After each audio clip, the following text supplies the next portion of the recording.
everyone, welcome back to our YouTube channel. We are so happy that you're here today. I'm Rachel. And I'm Jessica, and we are the Certified Occupational Therapy Assistants with Harkla. And today we are going to talk about sensory overload, and then we're also going to give you our top 5 strategies to help with sensory overload. So the first question is, what exactly is sensory overload?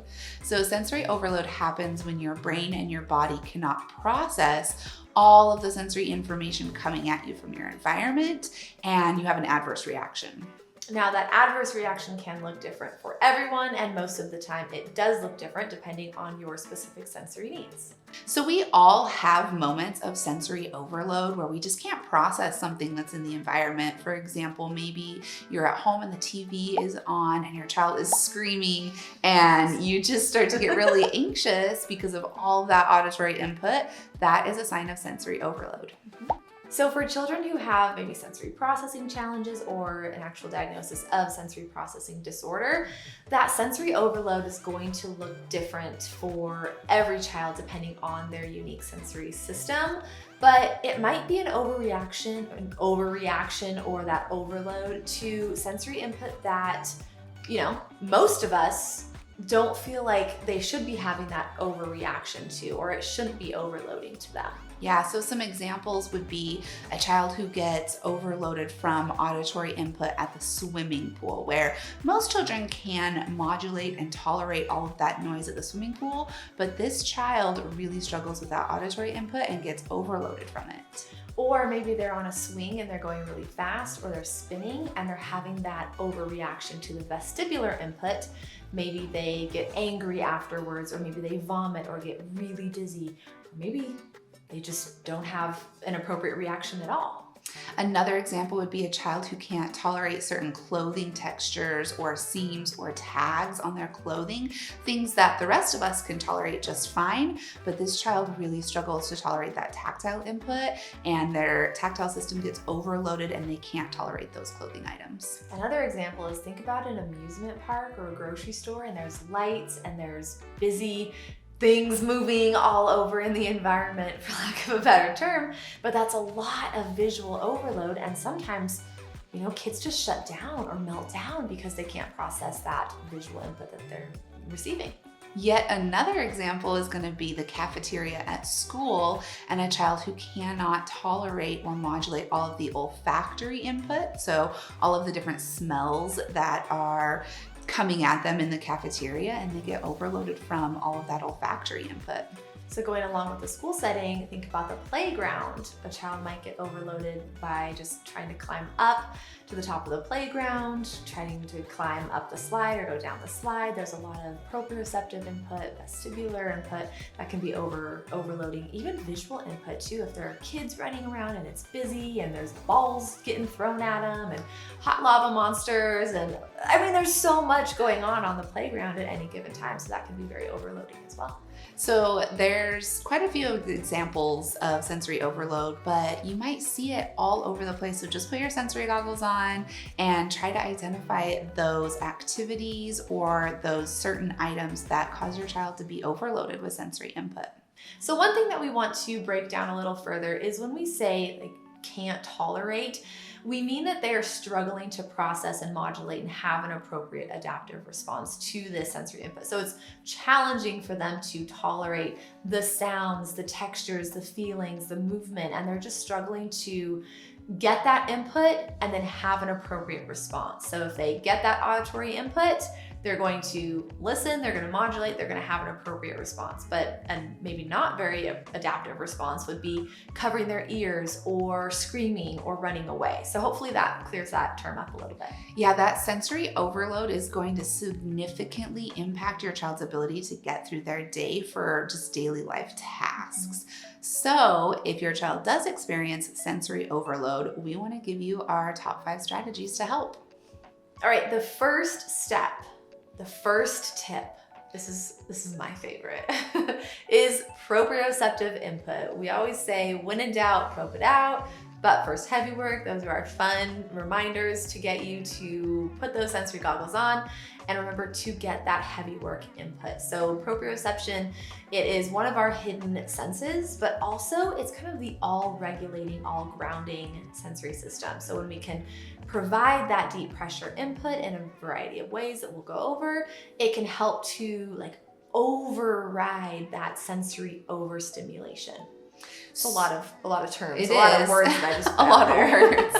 So some examples of some good proprioceptive activities would be using weighted items like a weighted blanket or a weighted compression vest, weighted lap pad, and using those weighted items before your child becomes overloaded. Maybe if you're at the grocery store and you know the grocery store is very overstimulating, use the weighted vest or the weighted lap pad while you're at the grocery store, and then also incorporate the proprioceptive input after the activity as well. Yes.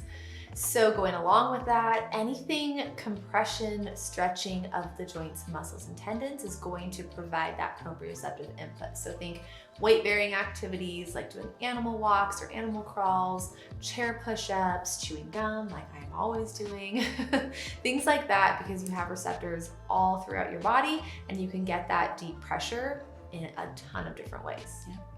So our second strategy for sensory overload is going to be to create a social story. We really enjoy using social stories for kiddos who have good receptive language skills so that you can talk to them about the social story. If your child isn't able to read yet, that's totally fine, because we do think that social stories work best when there are pictures and drawings and visuals. And we actually have a template with instructions linked below, so you can click that link, download and print the social story template to create your own. And this is really great to use if you have a situation where your child gets sensory overload. Create a social story around it. And the whole idea here is to have strategies that your child can use. Yes, so we like to use the social stories in first person language.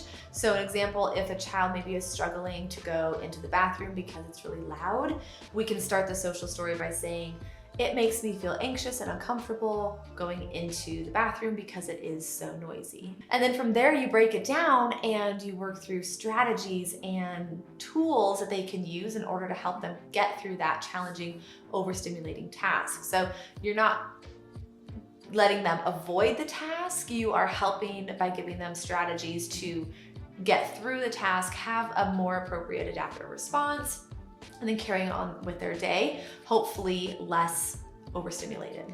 And a big piece of this is validating their feelings. So letting them know it's okay to feel anxious and overwhelmed when you're in that bathroom setting, but you still need to do it. You still need to use the bathroom for, just daily life tasks, right? For obvious reasons. Obvious reasons. But here are some strategies when you do feel anxious to help you feel more calm so you can do it successfully. That's the whole idea with the social story. Make sure that you download that free template. It's helpful. Okay, number 3, co-regulation. Now, we use this term as a way of reminding parents, caregivers, educators, therapists, whoever you are, to make sure that you are getting down on the child's level and you are validating their feelings and you are helping them work through this moment of sensory overload, or maybe it's longer than a moment, but you're helping them realize that it's okay, it's challenging, but here are some tools that we're going to use to get through this challenge. That co-regulation really goes along with everything we're saying. It goes along with using proprioceptive strategies, goes along with our social story and the other strategies that we have coming up. Co-regulation is just so important for all environments. Anytime that you can build rapport with a child, whether it's your own child or a child that you're working with, you're going to see a positive results, not only in that moment, but in future challenging moments as well. Number 4 is what we like to call the just right challenge. If you are in the OT world, you might recognize that term because it's something we use all the time. But the just right challenge is being able to identify your child's strengths and weaknesses and being able to provide them a challenge that is just challenging enough to help them improve, but also showing them some success. We did find some awesome research studies that kind of go into more detail on the Just Right Challenge.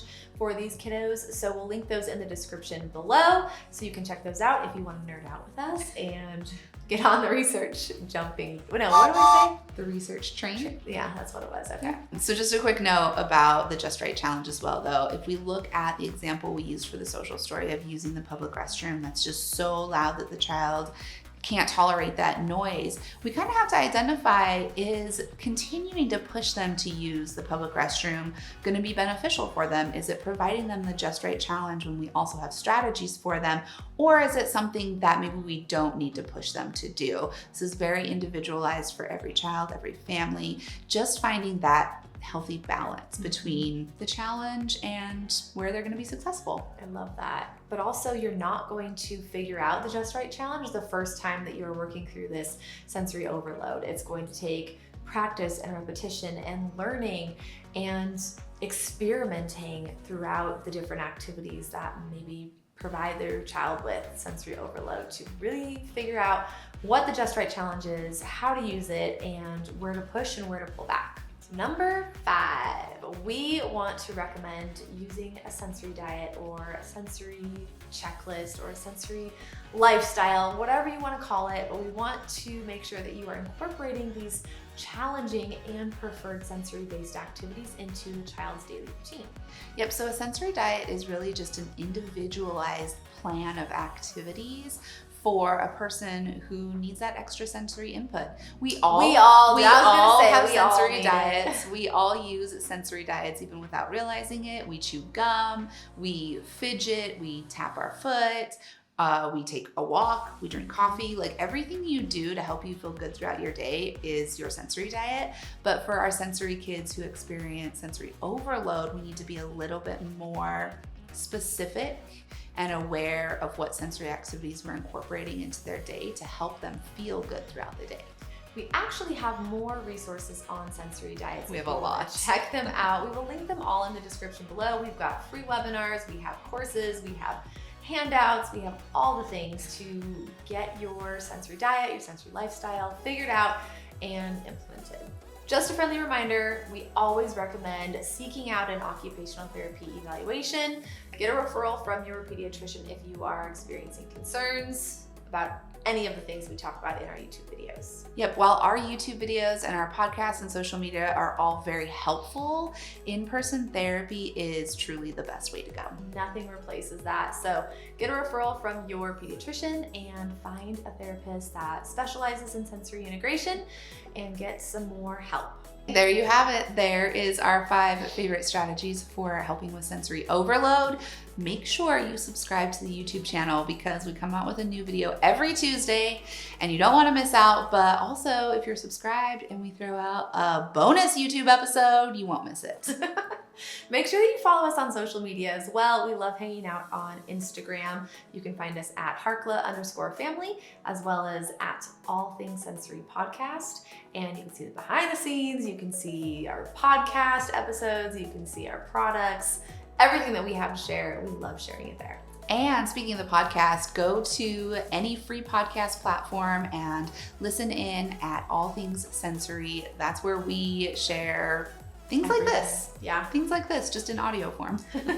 Make sure that you check out the free webinars that we have, the courses that we have, all the in-depth on sensory diets that you need to really just jumpstart your sensory gonal lifestyle. Okay. And we're gonna link it all in the description. All right, thanks for watching. Look, I can't even stop smiling right now because I'm so excited to talk about this topic, which is what?